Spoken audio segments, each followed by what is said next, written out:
opening drawers and sniffing. Yeah. All right. So, all right, we're going to start because otherwise we just won't get started. Listening to the Now other this is it's up to Max and you guys. You get your What? show. Oh, yeah, Your no. show. That's going. Yeah, so I don't know if you know, but we renamed the podcast Ski and Sell Out last week. So we can tell whatever we want here. Yeah. Ski and sell out. Ski and It's sell out. fine. And Getting the rid. whole point is to tell whatever we want. Yeah. And so this is episode 5, and we have Jake Doilney. I'm going to try and wrap this up as quickly as I can because Jake's history in Park City runs deep, especially in real estate. Started out selling real estate for our dads at Blackhawk Station, I think, or earlier. Yeah, I started out at Pinebrook Cottages. So started with our dads selling some of their projects and then sold a myriad of those. Then ended up at Glen Wild Realty as the principal broker and the owner of the company. Had a long career selling Glen Wild and everything through that name. Then became a partner and owner of the agency's affiliate here in Park City with your partner, Charlie Taylor.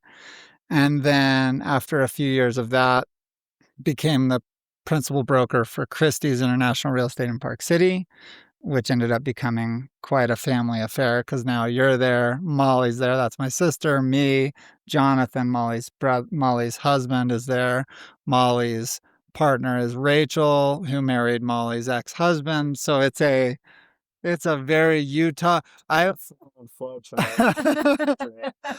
gotta say, this is like I always say this is a Utah family with drinking and drugs. Yes, right. So, well, that was the last pod. Well, I don't think that was recorded, but Max looked at me and he was like, "Wait, do you not know this?" I was like, "I have no idea what you're talking about." And he gave me the flow chart. I was like, "Wow, that's awesome." Yeah, it's a thing. It's a very interesting thing. Yeah, it's a thing. And so Jake, nicely enough, said he would come in yesterday. I think this is going to be how it's going to be.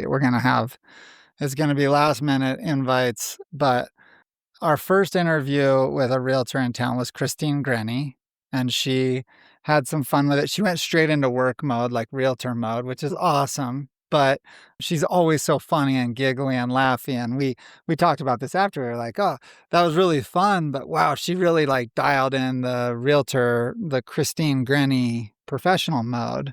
And that's fine, whatever it turns out to be, because we want people to be what they want to be. But I want for our first couple of guests to be people who've been doing it a long time, because there's a credibility that comes with that. People probably want to hear what you have to say, your background, like at least people in Park City and our brokerage, if they hear that we have you on and Christine Grenny on, then they're more likely to say, wait, I probably have something to say about real estate and Park City and my experience. And I think Allie's a really fun next step because she's a little newer and she has the whole Olympic, athlete piece that comes with it. So a rebrand of who she is kind of a big part of her journey. And that's a big part of what this whole thing is for us, right? We have both had to rebrand ourselves or are in the process of it. Lauren is coming over, hopefully, she has to be a licensed. Hopefully. Well, I mean, you got to get Jake's approval and the ownership's approval. Yeah. Yeah. You know her now. Seems pretty cool, though. But yeah, no, just say no. But Lauren's like in school, getting her real estate license, has been involved in this world quite a few times. But I thought you were really a perfect person to come in and talk to while she's in this state, because you've groomed new agents for 30 years. I mean, you've been like intricate and people who have just come into the industry, and I'll name one. Jamie Pat came over and she was with you. Molly came over and she was with you. Like some of the best real estate agents in town came up with you as a pseudo mentor to them. And, full disclosure, Lauren and I hope to be the next in that line that just absolutely dominate our niche in Park City sometime in the next 5 or 6 or 7 years. Like, that's the path that we want to be on. And so having you here to talk to about that piece, and then anything else you want to talk about, like judgments of real estate, what you think of Park City real estate, what you think of any advice you might have for Lauren coming into this game, and, you know, to-dos, not to-dos, things not to pay attention to, that kind of stuff. And then anything Lauren might have thought of she wanted to ask you, and we'll just see where it goes from there. Perfect. This is awesome. It's party. Okay, we're partying. Mhm. So I think your podcast, so the podcast is called Ski In, Sell Out. Mhm. yeah, Interesting name. yeah, Because I mean, we're part of the whole, like our parents were basically skiing. They moved into Park City from Washington, D.C. Mhm. And we kind of, I'm thinking, sold out because we became developers. Our dads became developers in Park City and built houses to get it bigger. Yeah. And to move more people in here. Well, we've So had like this just conversation. like kind of combining that with my own love of Park City and desire to keep it local and small like it was when I was a kid, but also knowing that we're part of this Mhm. fabric of Park City that created this ski mecca. Well, what does the term sellout mean to you? I sell out to me does not sound good. Like Yeah. I would never want to sell out my friends Right. or my wife or my town, you know? So like that, to me, sell out doesn't sound like a great It thing to doesn't be sit associated yeah. with. So I'm kind of curious, like, why is it called Ski In, Sell Out? Especially from your perspective, Max. I mean, your dad and my dad moved here together from Washington, D.C., Mhm. just like the people today who are Mhm. moving here from Washington, D.C. Mhm. How are we different? we're not. And Yeah. that's honestly like the beauty of the name, and the reason why it resonated and why we changed it from keeping it real estate. Yeah. It was so bad. And we, you know, I think the sellout piece is really interesting because your gut reaction to it comes from an honest place. And it comes from a place that's like probably just a hair defensive, right? Just a hair. I would come to it from that perspective as well. I've run a ski bar in Park City for however many years, 20 plus years.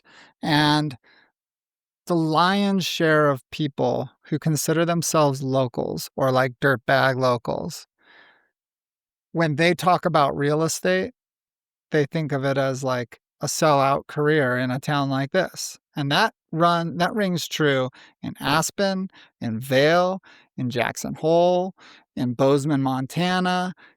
Every ski town I've ever been to, that rings true with that dirtbag ski bum mentality. Yet, the most successful ex ski bums that I've ever met are real estate agents. All of them.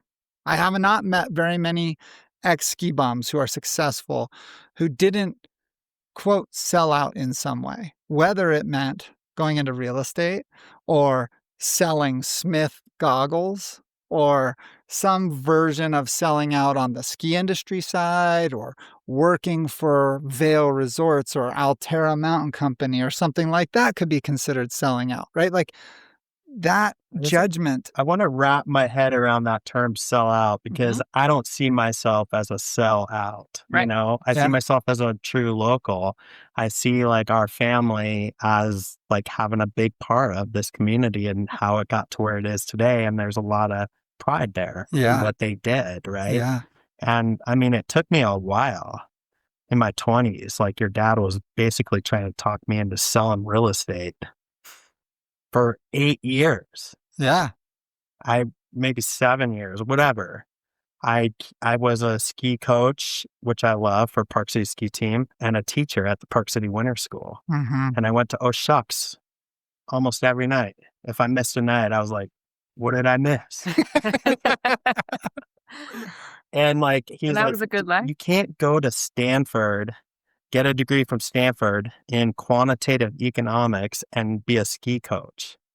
Yeah. Like, come like, go bigger. Participate. Like be a part of what we're doing here, and like I think your dad just honestly is a business decision to build houses, and sell them, but he was providing homes at a very affordable price at the time. Yeah. Like the lowest price new homes you could possibly buy in Park City to give people an opportunity to live the same dream that they got to live. Right. So, and then the other thing that he was doing, so these are some of the things that like kind of made me think, oh, maybe I should get involved. Plus, it's great to work with the family. But they started contributing money every time a house sold to the school district. Yeah. Like I think it was $2,000 per sale. And I'm like, they're kind of doing the right things, not the wrong things. That's how I saw it. So that's, so like wrapping around like is that a sellout? Because like to me, it was participating in like helping people understand Park City and move here and experience how great this place is. But yeah, did it bring more people here? Yes, it did. But it brought more services. Like they had a big part with the trails, for instance. Well, if you don't bring people here, then it doesn't survive. Right. It just doesn't work. And would those people come anyways? They would come anyway. Right? They're coming. That's true. That actually is really true. They're coming anyway.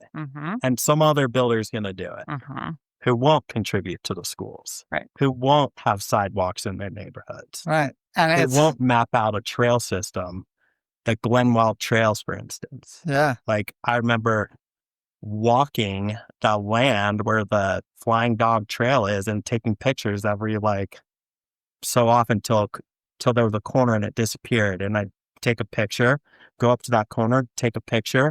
And then I took these pictures home, put them into Photoshop and mapped the trail for Troy Duffin at Mountain Trails. Like that's the kind of stuff like they had me doing, they meaning whoever, dad, my dad, to like make these areas great. Right. And that is your imprint. Like, do you believe that people know the imprint that you have had in this probably community? Not, because I think that term sell out. They're like, oh, sells real estate. Right. Like making a big commission, like just bringing people in, doesn't care. Right. But really, like if you get down into it, the legacy started by your dad and my dad, but honestly, mostly your dad with the vision is to work, for instance, with the Swanner family, who has couple thousand at least acres, farmers, Angus ranchers from the 40s and 50s. And what he did with them is put all of their density into a tighter area called New Park and keep most of it as open space. Instead of cutting up 1,000 acres into 100 acre or 110 acre lots, which he could have done. No, we're making a really dense, walkable community and donating the rest as conservation easement to get the tax benefit. Right. So most of that Swanner family became open space.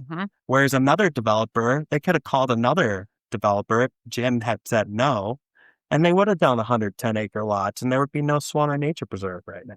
Right. And there would be no New Park, which is arguably the heart and soul of the Wasatch Back. As much as Park City wants to say Main Street is that, every single one of the three of us goes to New Park on a regular basis for the things that we need. Whether it's a coffee with a friend, it used to be Best Buy and bowling. Now it's community concerts. It's clearly the place where you want to be if you're going to the grocery store. You're going to pop into New Park for a dinner or whatever you're going to do, yoga. Doesn't matter. It has actually accomplished that goal of being the heart and soul of what the Wasatch Back can be. And I talk to developers about this all the time. That development can't get done without open space dedications. So people say they want to build this kind of thing. That's why it's fun to do Studio Crossing with you, because there's open space around it. And they met a 40% affordable housing requirement, which is insane. So like the community give to get developments with density is the critical piece. And the places we all love are done by developers. And when you, the emotional part of the sellout piece, the thing that I was just thinking while you were talking, like, how do we justify this name and da da da da? To me, is I want a platform where somebody who hears the term sellout and identifies with like the blame, the judgment of it, will click and listen to the fact that you took pictures to make the trail that they liked the most. And that happened because of a real estate agent and a developer. That person's not going to go listen to a real estate podcast. They're never going to listen to Keeping It Real Estate. They don't give a shit. But they might listen to Ski In, Sell Out, and listen to your story and have a slightly different version of what it is we all do because of it. And so to me, it's a kicking open the door and saying, hey, come on in here. Realtors, come in here, talk to us about this. Let's have a conversation about what we actually bring to the community. The amount of money we pump into the community, the amount of community building we do, because we're the first gateway for a lot of people when they come into town. Here's a good place to eat.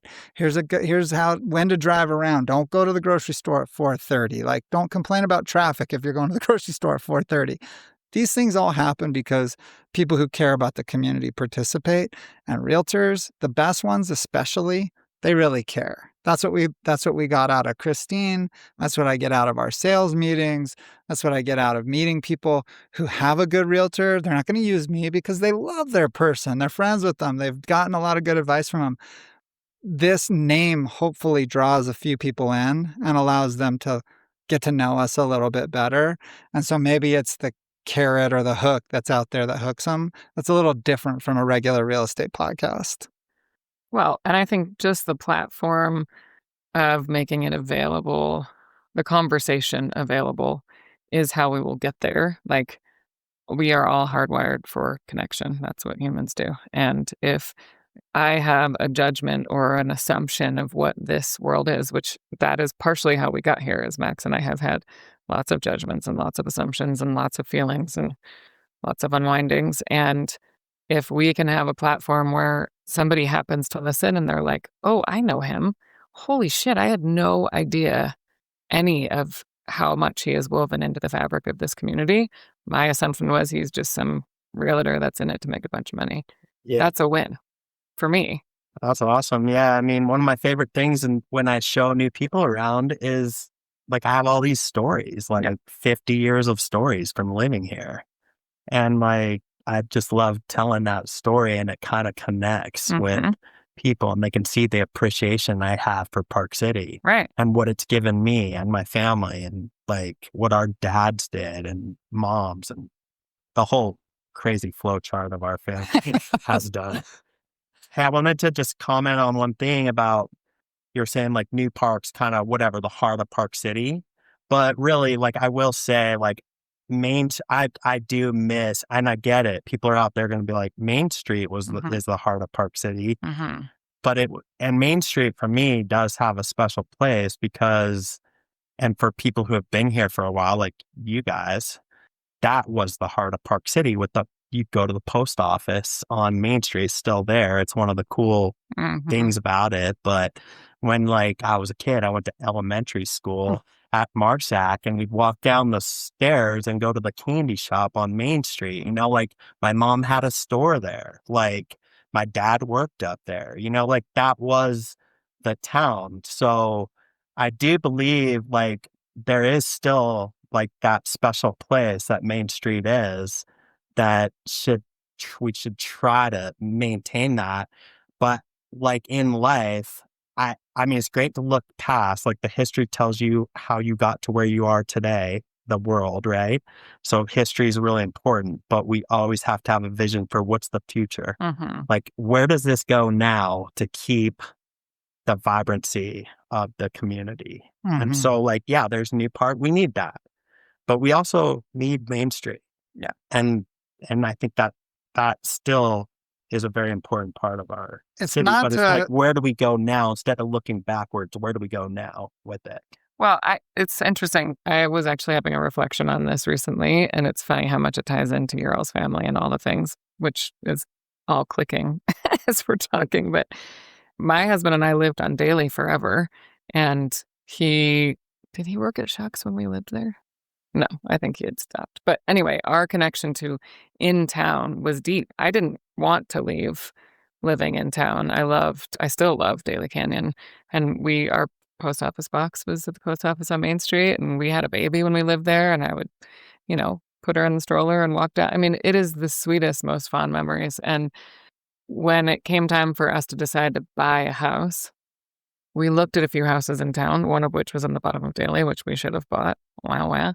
But we ended up buying a house in Blackhawk because we could get a house that felt sustainable, that didn't require, I took a contractor through the house on Daly that we looked at, and to buy it was going to take every single penny and maybe a couple more that we didn't have.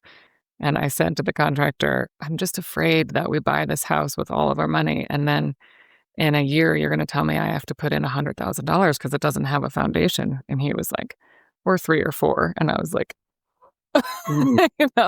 So we bought pretty much brand new house in Blackhawk that felt great. We could grow with, we could have a garage, and what transitioned was I would still walk with my sweet little daughter in her stroller, and I would take the tunnel and I would go into New Park, and we could have the experiences there. And I said to my husband recently, I was like, I feel like I can track this experience that we've had with our town and our community by these moves that we've made outside of town, because we have felt with the growth of our life where you get busy and you have kids and you have all these things, we also moved out of town, and we had felt more of a disconnection from town itself because we physically were more disconnected and because we had less time to be engaged in our community. Yeah. Well, that's happening to a lot of people. It is. Exactly. Like, the prices the way they are. And it's like, how do we solve that issue so that younger families can afford to live here? They can't really. Right. I mean, it's really difficult. It is difficult. And there are ways that we're trying, and could we be better? Sure. But also part of that is on us as the people who choose to live in this town. We have the best of both worlds to a certain degree. Yes, every time I drive into Prospector, I'm like, oh, why can't we just live here? Shh, don't tell Steve. But I woke up and I kid you not, had a moose in my driveway staring at me through my kitchen window. And as I watched him leave, like 30 elk walked across the other part of our driveway. And I watched the sunrise over, the back of the mountains, and it's beautiful, and then I get to be here. We can sit and talk about how the ways that we wish this town would be and what we wanted, or you can make a choice and experience the place that you choose to live in a way that works and not complain about how it used to be. Well, I think it speaks to growth, and it speaks to the industry of real estate and what it takes to actually be able to bring positivity to all of these different things, right? When your mom owned a place on Main Street, and when our parents were running the corner store or whatever in the 70s, those people out there would not have been considered a part of the fabric of this community. That growth sort of has allowed for that to be part of the narrative. New Park, the Kimball Junction, that didn't exist when we were growing up. There was a house and a way to get on the highway. And I think McDonald's, I even remember when McDonald's came around, right? It was not like, there was not a thing. And so, when I say it's the heart and soul of the Wasatch Back, I mean for residents, because without that junction, Lauren isn't really a part of Park City. That junction allows for that to happen. Now, you can argue whether you like sprawl or don't like sprawl, that kind of spread is good or bad or whatever. It doesn't actually take away from how important Main Street is and has been to our community. My dad always says it takes a really long time to build an old town, right? Like, you can't build an old town. Main Street has just priced people out. It just has. It's priced your everyday consumer out. the reason people bring up the post office is because the post office is essentially free. It's the only affordable thing for locals to do on Main Street. It is. And other than that, your local with a high net worth can make Main Street work and make it a regular thing. A couple coffee shops here and there, but they're not the first choice anymore because they're inundated with people from hotel rooms or second homes that allow nightly rentals, which is one of the few areas around here that allows them close to commercial districts. So we're kind of stuck in this system where Main Street is unlikely to be the identity for locals on the Wasatch Back. It's just unlikely. Part of the deal with this podcast is just being real about what's what. That's a reality. It's not negating its history, but it's not the identity for locals anymore. I don't know anybody who's moved here in the last 10 years who has extremely fond memories of their childhood hanging out and using Main Street as a resource other than getting shit-faced, maybe meeting their wife or their husband there, right? And a fancy dinner that they go out to when their friends from out of town come here, right? That's the only thing Main Street's really used for.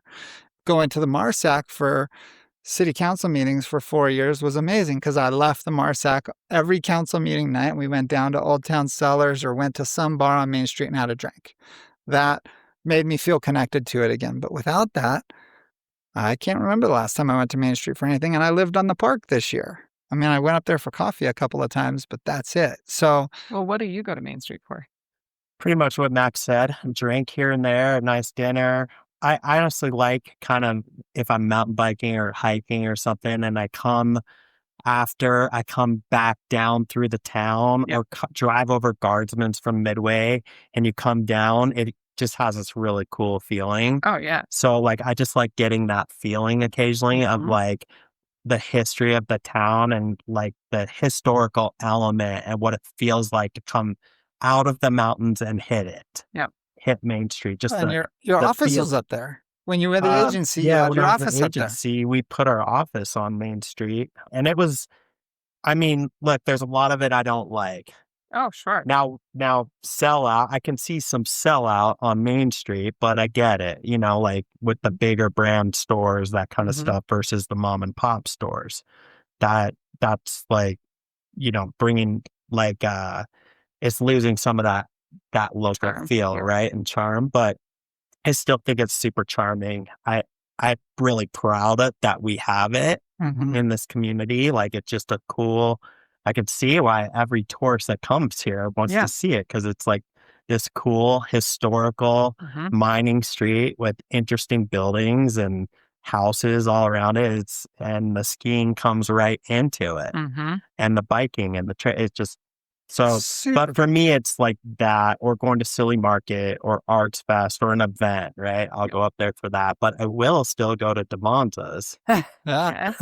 My son loves Devonta's, and so do I, because that to me is a mom and pop local pizza joint that feels good. Yeah. Like that, I will go up there to Devonta's pretty regularly. Yeah. Yeah, and an experience that I talk about a lot that's in that area is Joanna and I were at High West Distillery. This is a number of years ago. And we're sitting at the upper bar in High West and we're kind of tucked in the corner where we can see out the window.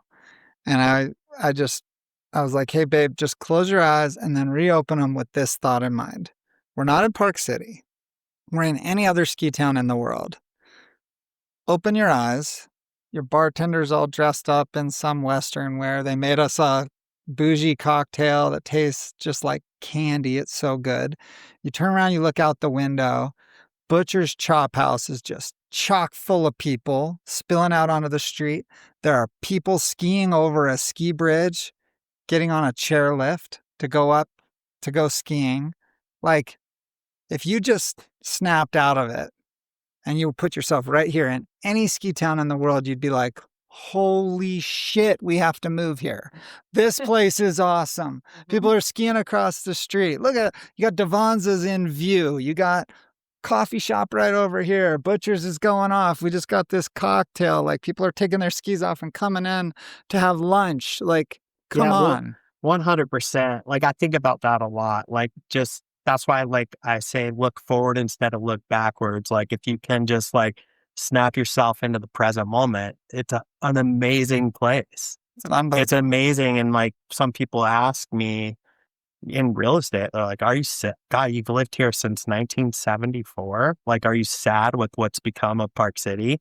And like I think of that, what you just said, I'm like, actually, no, like there's so much more to do here. There's so many more interesting things to do.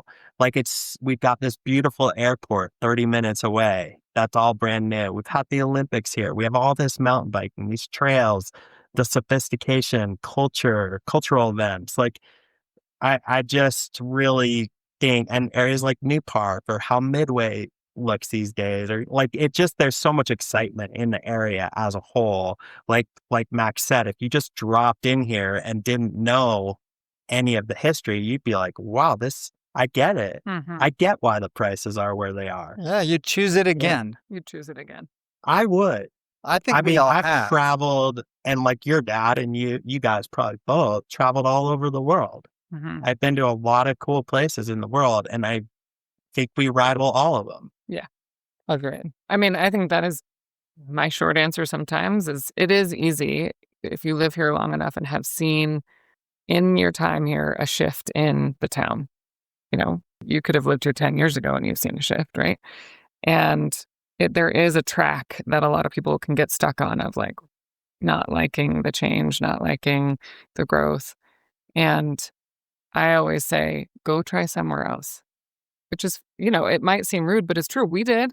We moved back to Ohio, and I loved the reasons that we moved back there. We wanted to be close to family. We wanted it to be more affordable. All those things we loved. And you can't replicate what we have here really anywhere. That's why you can travel the world and see all these places and say, well, I think we have it pretty good. So, yeah, sure, we're always going to grow kind of everywhere unless you live in Silverton, Colorado or Was it something. one of the things about Park City, honestly, like Park City inside Park City Mhm. is not really growing anymore. It's True. it's becoming, it'll get better, I think. Like it's not like new 500 homes are being built necessarily right inside town. I mean, there's going to be some redevelopment stuff. I mean, Studio Crossing is right out there, and there's some stuff, I guess, in Well, no, I mean, Deer Valley and Upper Deer Valley and that kind of stuff. But overall, I think that the constraints are kind of set. It's surrounded by open space, Mhm. so it's just going to become more interesting, more dynamic over time. I have a question. let's hear it.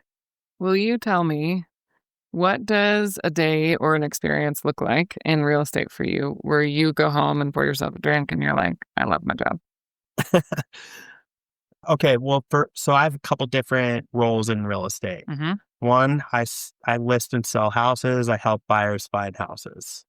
My second role, as Max said earlier, is I'm principal broker Mm-hmm. of the company. So what that means is like essentially my name's on every contract. Mm-hmm. If there's something that goes wrong or some problem that gets unsolved or missing signature or a miscommunication between a buyer's agent and a seller's agent, it comes to me.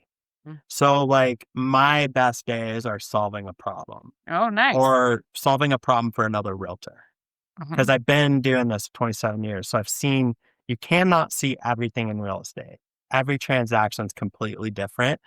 But when like we sort out some issue that happens and like a realtor learns something or I learned something, that's a celebration for me. So good. So that's one on that side, on the broker side. Of course, like when I sell a house to someone who's excited to be here Yeah. and they found the house at the right price and it works for their family and they're super excited to be here. And you can see that their life here is going to change or start or something. And it successfully crosses the finish line for them. Mm-hmm. That's a celebration. And for me, that's what it's about. Yeah. The commissions are good. Yeah. Like, I'm not going to lie. Like, we are very lucky to be selling real estate in Park City because the money can be very good. But for me, it's not about the money. People might not believe that if they listen to this because I do want to. I feel lucky that I can support my family and live here. Right. But it's more about like, honestly, I like the joy on people's faces and helping them out and helping them understand Park City. And when you find that scenario for someone and help them to that Mhm. finish line, that's a celebration. Mhm. That was when it was keeping it real estate. The tagline under was, "It's not about the money?" question mark. And it's interesting because this is something that Lauren and I have banted about quite a bit, which is, one of the reasons that we both wanted to get into real estate was because the opportunity to make some money is in front of you. The beauty of it, though, the sort of the self-effacing beauty is it doesn't happen without effort. You don't just stumble into huge deals in Park City. That's just not the way the world works. If it were that easy, everyone would do it. And to some extent, it feels like everybody has tried. But unless you put in the work, unless you stick with it day to day, unless you do the courses, use your resources, are willing to put yourself out there, it's not going to work. You're not going to do it. You might hit one here or there, but you aren't going to be able to make a steady living and be good at it for a long time. So we've talked about that at length and realized that we probably do a good job of keeping each other on track in that way. You had a partnership for a really, really long time. And there were times in that period when you and I would talk and you'd be like, God, I'm just not happy. And it's not that you weren't happy with your partner, but you just weren't really happy in the business at certain points because your career is long enough. Anybody who's done anything for 27 years is going to have some lulls. They're going to have periods of time where they wish they were doing something else. What do you think pulled you through those down times when you were like, I'm burnt out on this? You also had some life's ups and downs. You're welcome to talk about those if you'd like to or not. But, what do you think pulled you through and said, you know what? No, this is the right industry for me. I'm going to stick with it, even though it's kind of the only thing I've ever really done professionally. Mm-hmm. With your education background, your capability to execute at a high level, you could do a myriad of things, right? You would have been great at any job that you did. You've stuck with this one for a really long time. What got you through the low times? I know that the brokerage piece has been a real boost to you the last year and a half or 2 years. But during those low times in the other parts of your career, what got you through? Yeah, that was a good question. Yeah, obviously you go through some downs, right? Like for me, there's multiple reasons on that. I can just start firing through them. But one is like, I'm a single dad. I've got 3 kids. Mhm. Like, there's no way that I could have had, I mean, I'm 100% single dad, like no help. Mm-hmm. And there is no way I could have gotten through being in that scenario and working a corporate 9 to 5 job. Like I wouldn't have been able to pull it off, or my kids would have been parentless essentially. So real estate, even though I had maybe some downs within real estate, the flexibility of being able to have a career and be a great parent, that possibility existed. The hours I work are flexible, or they can be. Like I can work at 2 a.m. and be productive. I can get up at 5:30 a.m. In fact, it's still one of my most productive times, like first thing in the morning because it's quiet. So like that's one thing that kept me through like a bad partnership or a downturn where I wasn't making any money for a while. Because that happens in real estate too, where like we wake up every day, we don't have a set income. Right. Like you're making zero Yeah. if you don't sell anything. That uncertainty is something that Lauren is literally in the middle of. So I'm not going to explain it for you. Oh. Please, please explain your situation. You're going to come in. Jake's going to be your broker. He's going to help us answer questions as we navigate your transition. So having him understand where you're coming from is probably a good thing. So where are you? What's your story? Me? Yeah, you. Oh, you didn't let him finish? Oh, he can finish. Sorry. I do want to hear But that. he brought something up that's super pertinent to where you are. We've talked about those Yeah. downturns, those moments when you don't make any money. Those can be really difficult. New agents in particular. Mhm. I mean, we have a Well, partner who's serving This tables. kind of leads into actually something else I was going to say that's super rewarding for me. And Max started out at the beginning with this is like mentoring. Mhm. Like I just like teaching. Like, I was a ski coach. I coached ski racers after college, and it was just so rewarding. Actually, right after college, I started tutoring the SAT in the Bay Area, Yeah. and I'd go to, like, high schoolers' houses in Cupertino and Los Gatos and teach them how to take the SAT test before they took it, and I just liked it, and, like, the parents would be like, "Well, can you help my son in chemistry? He's got an F." And I'm like, "Well, okay." So, like, I started tutoring chemistry, algebra, English, everything. Wow. Not French because I don't speak French, but Where but the fuck did that come from? I don't know. I have no idea. 'Cause I Somebody said asked you to. everything, not everything. Mandarin.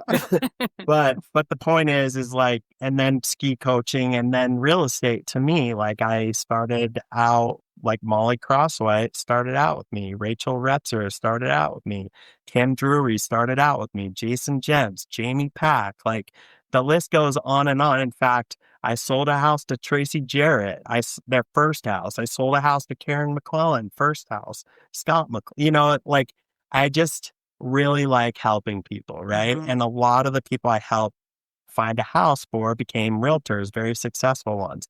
And then realtors who came and joined my smaller companies at Glenwild or the agency, like I just help mentor them and get them going. And I just like answering questions and helping. So like I'm more like I enjoy that. Yep. A lot of people might be like they get annoyed or whatever at beginner questions Mm.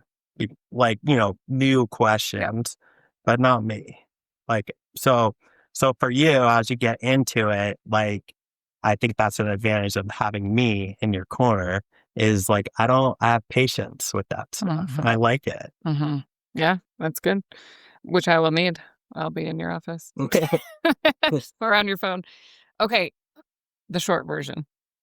I am, as we speak, closing a 20-year career in adolescent mental health, and which the last stop in that has been the most rewarding, I would say, and the hardest to leave. And, in the last couple weeks, I have realized this process has also offered me some interesting kind of healing in the professional world that I didn't really know that I needed, maybe. We haven't even talked about that, but we opened a program, an adolescent girls program in Park City 4.5 years ago. And it was incredible to build a program from the ground up after working in many other environments between wilderness and residential and therapeutic boarding school. And so when I worked with my friend who this is her like dream child is this program, one of the first things I said to her was, "This is my last stop. I know that this is going to be the end of my time in this field. And what is your exit strategy?" Because I think I watched enough people in the world of mental health kind of stay too long because they're not quite sure what to do afterwards and kind of get burnt out. So I've been really grateful for my time with Max and trusting him in this process and he trusting me because I've been able to navigate what it looks like to close a career, which obviously I've never done. And also have somebody who I trust to have really open and honest and hard conversations with as I'm moving into this next world. And a realization and part of this process for Max and I has been the parts of my job over the last 20 years that I love is the connection with people and is the relationship that you build and the trust that you build and the experience you get to share with somebody. And that is absolutely what real estate is. And choosing to live in this town and raise a family in this town has also been this process for me and for Steve, my husband, where we know too that it is expensive. It takes a lot of money to do it in a way that I want to do it, right? And so this idea of real estate offering an opportunity for me to both have the experience of this relational piece that I get to have with people and share with them this town that I do love and have chosen to stay in and raise my family in, while also affording me the potential to make the money that I think it requires of us, is this really unique opportunity that also scares the crap out of me because I've always had a salary. I've always gotten a paycheck. And the last time Max and I were together, and I've referenced this a few times in this transition, Max talked about, he's like, it takes a certain personality to have a 100% commission job. And I was like, hold on. So that's hard. I mean, that is weighing heavy on me right now because my family does need the money that I make. And it feels as the days now go on, where my last day of work is November 7th. And as I were getting closer to that, I'm like, okay. And I said, my dad called me yesterday. Max knows my parents now, and I love my parents dearly. I said to my dad, I was like, the things that I know to be true and I feel are, I have complete trust in myself and confidence in myself, which is a gift.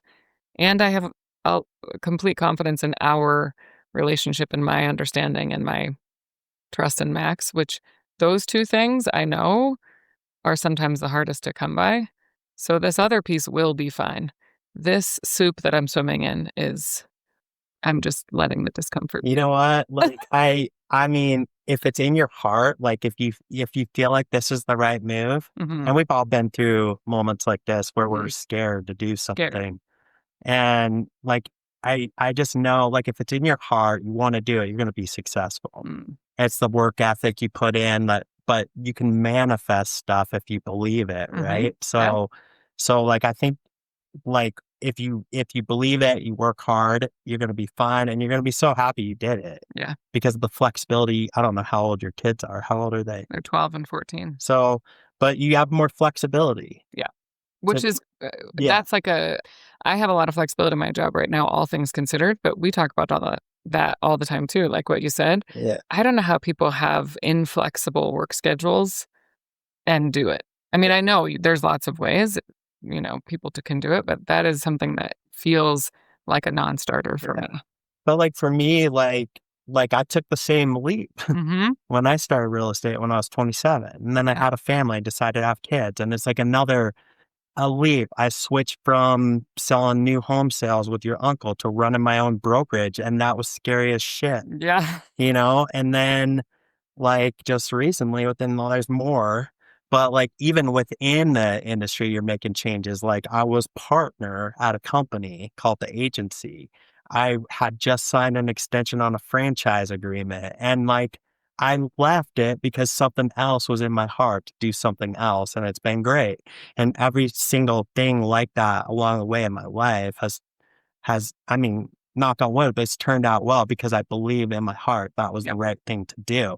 I went, from being married and having like 3 kids and living in a beautiful house to being basically a widower Mm. and a sole parent, and that was scary as shit, Yeah. but it worked out great. Like, these things have blessings at the end, Right. but you just have to do the small steps and keep working. It just takes a second at a time adjustment, and then you're gonna be, like, rolling. Mm. The thing And good I people. I think Yeah, what I know from a far view of you is that you have good people in your life.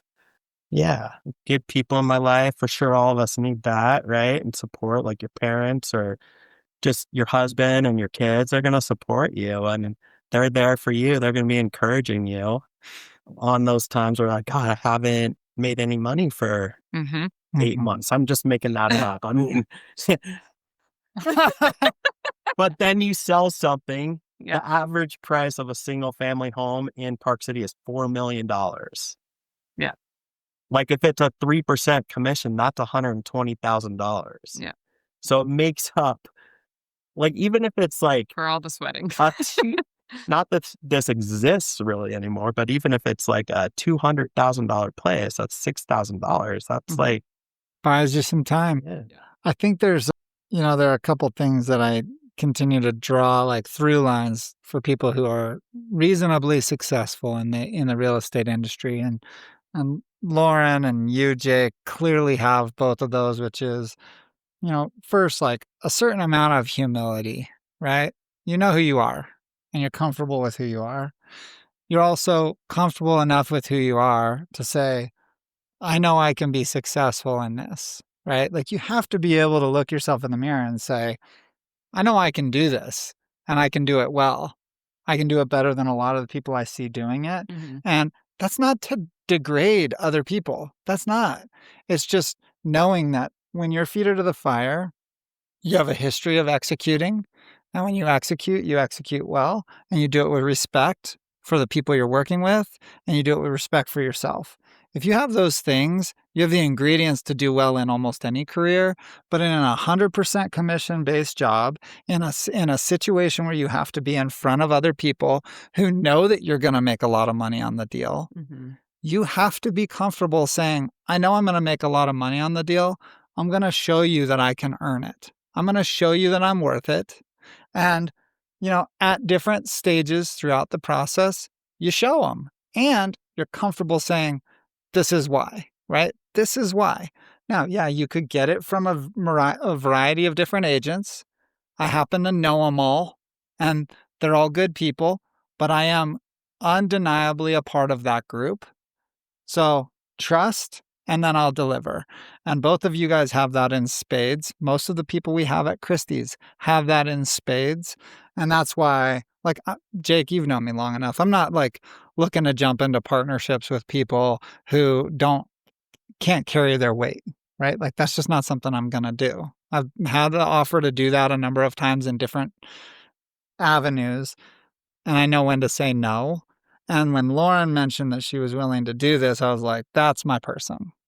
That's my person who I want to do this with, not because she brings this deep network of people who are going to buy and that we're going to get deals from, right? Like, I know people make decisions like that for those reasons, not because she's bringing a development, but because of like who she is. You and I talk about this a lot. Like, the reason that we work well together is because if we call each other, we either answer or we say when we're going to call back, and then we do, right? Like, communication to us matters a ton. It just matters. Like, you and I had that early. It was like, hey, we're going to talk on Wednesday. If we haven't talked by the afternoon on Wednesday, there's either a really, really, really, really good reason, or we're picking up the phone to call each other already. That's critical for the dynamic that I need. I know that's critical for the dynamic that you need.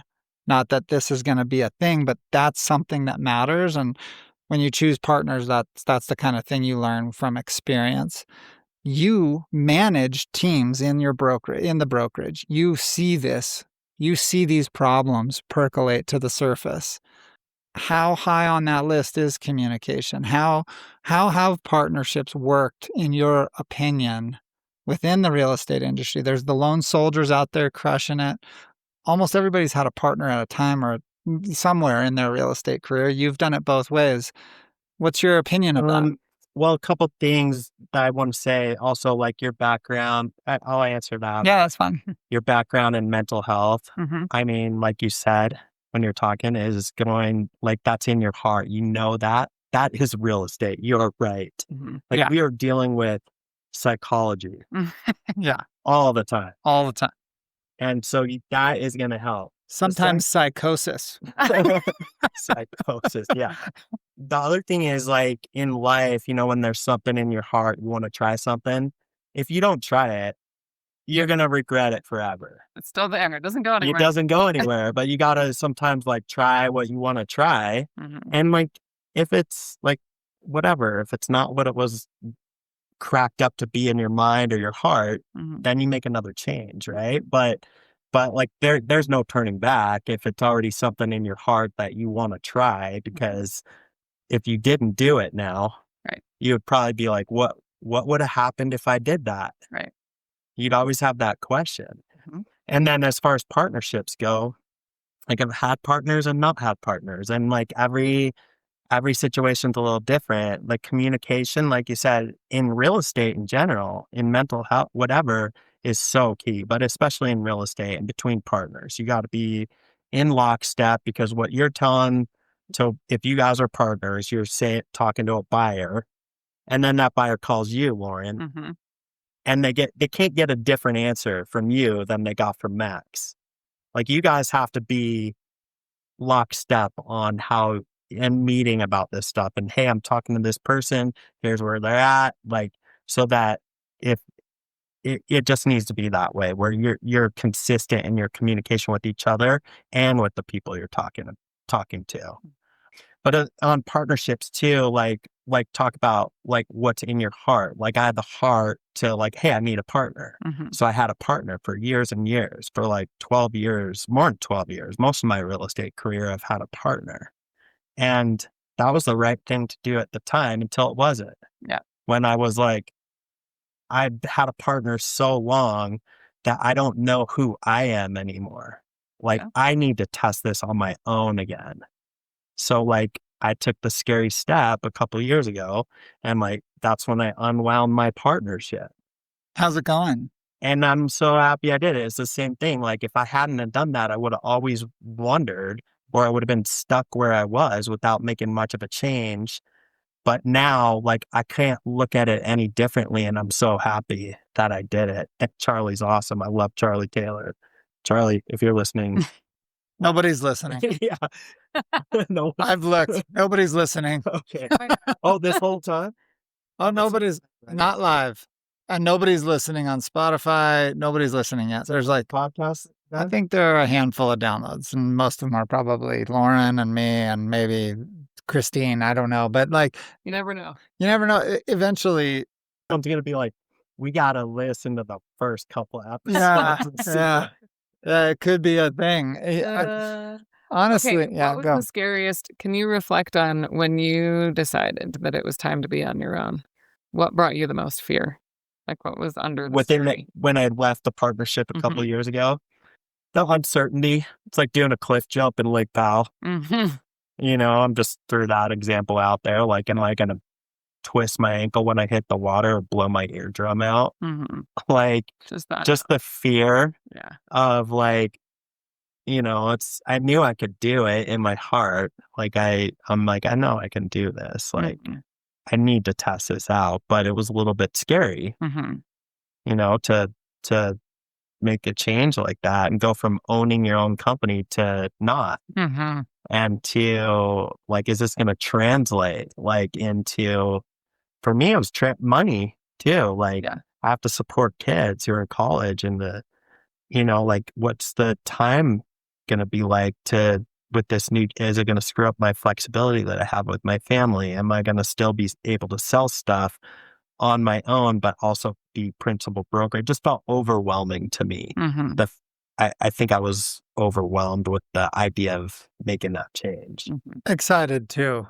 I was super excited because I knew it was the right thing to do, but it was a little scary. I mean, we talked, like, I'll be vulnerable a little bit, like at Christie's, like, as principal broker, I speak in front of 60 or 70 people on a regular basis at the sales meetings, you know, about something. And like, it's nerve-wracking for me, you know, like that was scary to go into a role where I knew I was going to have to do that occasionally. For me, that was scary. That's a muscle. Yeah. Yeah. But it's been a challenge too. Yeah. Like, I want to keep challenging myself. You know, sometimes we get complacent, and that's when you start dying. Yeah. As an outside observer, I think that you were overdue for a change in your professional life, because since you've come on as principal broker at Christie's, it just feels like so many elements of your life have sort of fallen into place and settled down. Even though you're busier, there have been times when I know you've needed a break because it's just nonstop. But knowing you to be a super cerebral person and a high performer, and you know, you could have done the job in your sleep previously, before you had all this other stuff on your plate. And I think the stuff actually settled you down. Being busier helped you. I think it helped you in your relationships, from me and Molly and, you know, your mom, to your other relationships. They all just kind of elevated and got better with a little bit more responsibility, a little bit more people looking at you. It's been really cool to watch. And like, not that you need my approval by any stretch, but it's been cool to watch. And I also think Christie's is a better place for having you, right? It's a better, every broker in there's better. Every one of us does better because you like to teach, and that helps. And at all levels, you carry with you the weight of 27 years that allows you to speak to things. And because you're kind of a brilliant person, like you know the details, you have the history of like operating at a really high level from a young age, you can go into a room with the best brokers in town and hold your weight, no question about it. So those things are really critical to a brokerage with our brand. We've got to have that. Like it's kind of critical, right?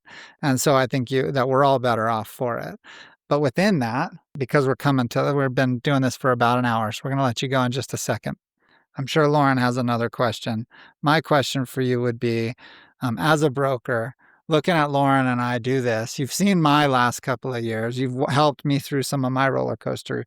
I've had a little bit of success this year, just got a few deals done and kind of had some fun with it.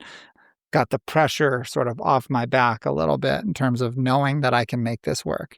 As you see us, do you have questions for us that you would ask new agents or a new agent coming on? Do you have anything in your mind where you're like, you two are out to fucking lunch? Well, I Bam! mean, like, again, is your heart in it? Are you willing to commit? Like making the commitment. That's the most important part, because any realtor I know that's made the commitment to being a realtor has made it. Mm-hmm.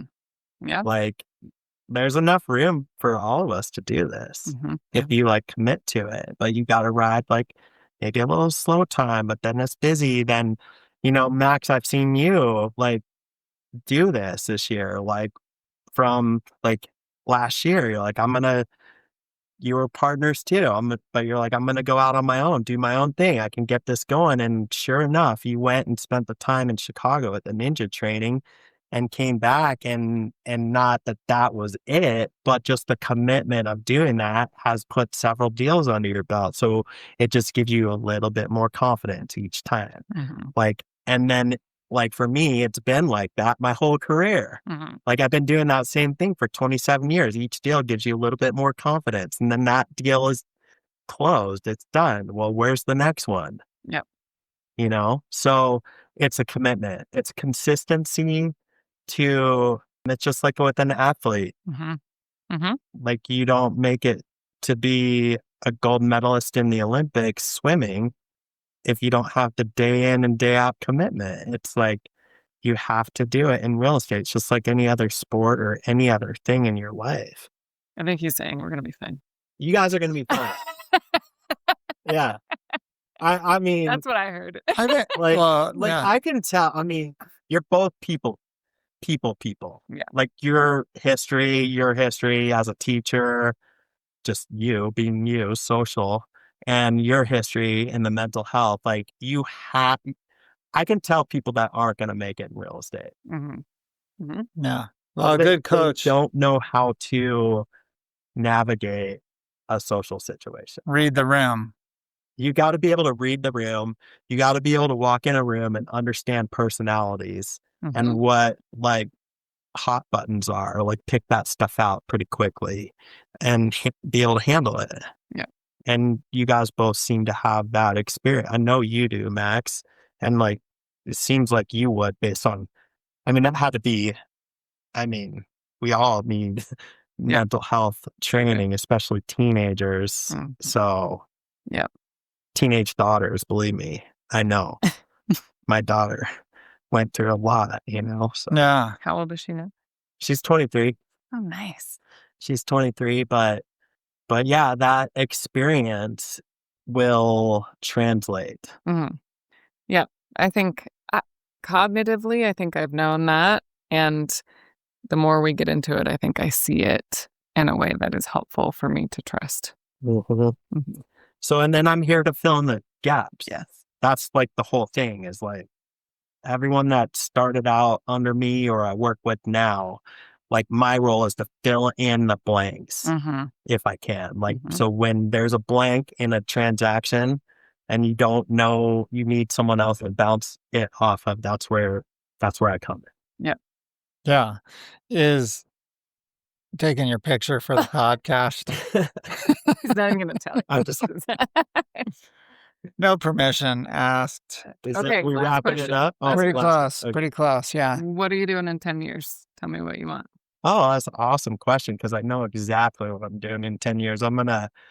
Well, I have a financial goal. Yep. I do have a financial goal I want to get to where I'll have it invested and it'll just be earning enough money for me to basically not have to sell real estate anymore.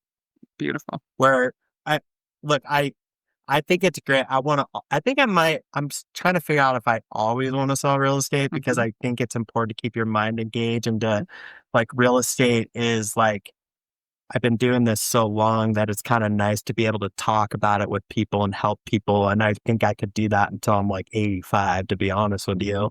But to make it my primary thing would be probably not anymore after 10 years. In 10 years, I'll probably be married, I think, even though some people, why would you ever get remarried again? I'd like to because I want a partner to travel around with. And so 10 years, I'll probably still be in Park City. I like it here. At least I'll keep my house. Yeah. And I think going back to how younger people can't afford houses here, I think in a lot of places, parents who do have houses here will keep them and maybe move on to something else so their kids can live here. Yeah. But anyway, I think I'll be kind of fading out of selling real estate on a day-to-day basis in 10 years and more going into enjoying being married and traveling and just experiencing the world. This industry could very well become a get to do versus a have to do, right? That's something that I think about a lot is I prefer to try and fill my days with get to dos. And get to dos that doesn't mean not working, right? I get to work. I like being busy. I like doing new things. And I like having some sort of the burden of waking up and doing something. I think that's a get to do, even if it has some have to do elements, like a little sprinkle of have to do in there. But I hear you saying that you're going to be focused on your get to do's in 10 years. More get to do's than have to do's. That's exactly right. I think you're going to be teaching. Teaching? Yeah. I mean, I do love whatever kind of teaching it is. I don't Doesn't mean know. you're teaching real estate. Yeah.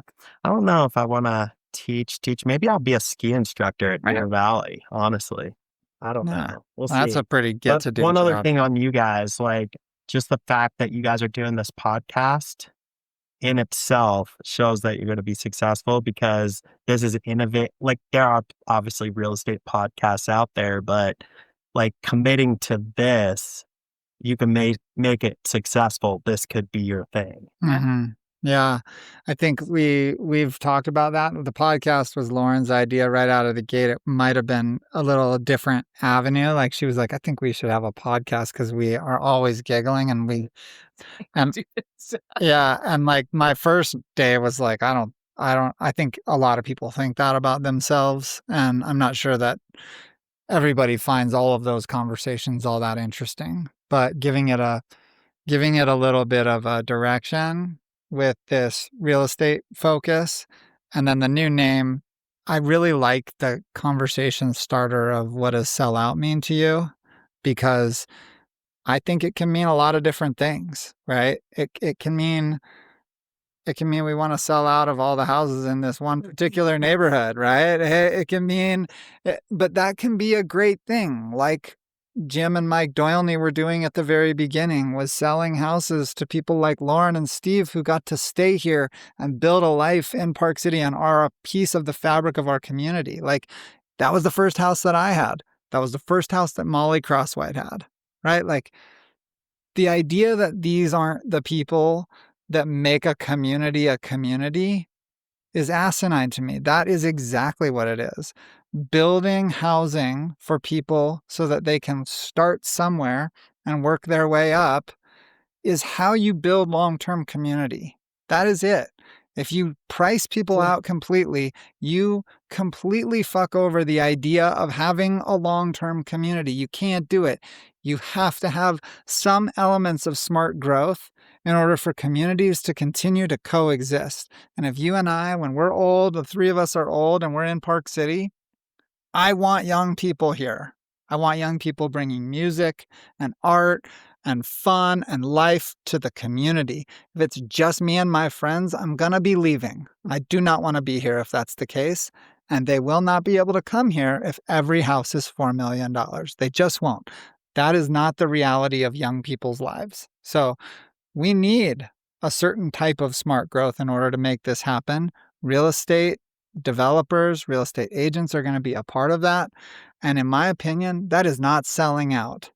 That is skiing in 100%. And so that conversation is a great starter. And I like that it's a little emotional. I like that people have a little bit of a tangible experience with it, because I do think it kind of jumpstarts a conversation that allows us to get into, what is this? Is this real? Like, are we gonna actually have a real conversation, or is it just gonna be some bullshit fluff over coffee? I don't really want to have that. There's no point in having a podcast about that. Yeah, 100%. It's a little spicy. It's funny you mentioned the sellout thing, because when we were talking about that at the beginning, I'm like, well, sellout, that's how I started my career, is selling out projects. Mm-hmm. Yeah, Like, it's true. I'm just like, I was in charge of selling 160 condos, yeah, and my goal was to sell them out. Mm-hmm. 100%. And that's why it kind of, the through line works. Yeah. It does work. It can mean a lot of different things. And I do think it makes people immediately jump into like asking us a question too. Why'd you name it that? This is a circular It'd be conversation. cool to not have one way. someone listen to your first few podcasts who you think could be an adversary to Yeah. realtors, Oh, for sure. and just listen to what they say, or have different viewpoints on Park City and the growth and the pricing, and get more real on that. Yeah. And it's not just realtors that we want to have in here. We kind of came at this from, if you've done anything in real estate, had a lease, bought a house, sold a house, moved anytime. Everybody has a relationship with real estate at some level. Rented from some creepy guy that came into. Oh, we never even Right there. talked Oh, man. about it Round two. Lauren Come back. skated. She the skated. whole time. You're like, She just skated. let these guys talk. Don't forget. This is the power of the mental health background. She's like, I got this nugget in case we need it. All right, that's a nugget for next time, To right? get Jake back. I love it. Jake, thanks for coming. That was an hour and 15 minutes of your time. That seems to be we're landing. What did we ever decide on how we're getting out of this thing? No. We Yeah, didn't. Everyone's Oh, like different. a little close down music jingle. Or Oh, something? he's got his jingle. Oh, There's a jingle. Well, we have that. We Oh have my God. cheers, Jake. Thanks for coming. We're out. Yeah.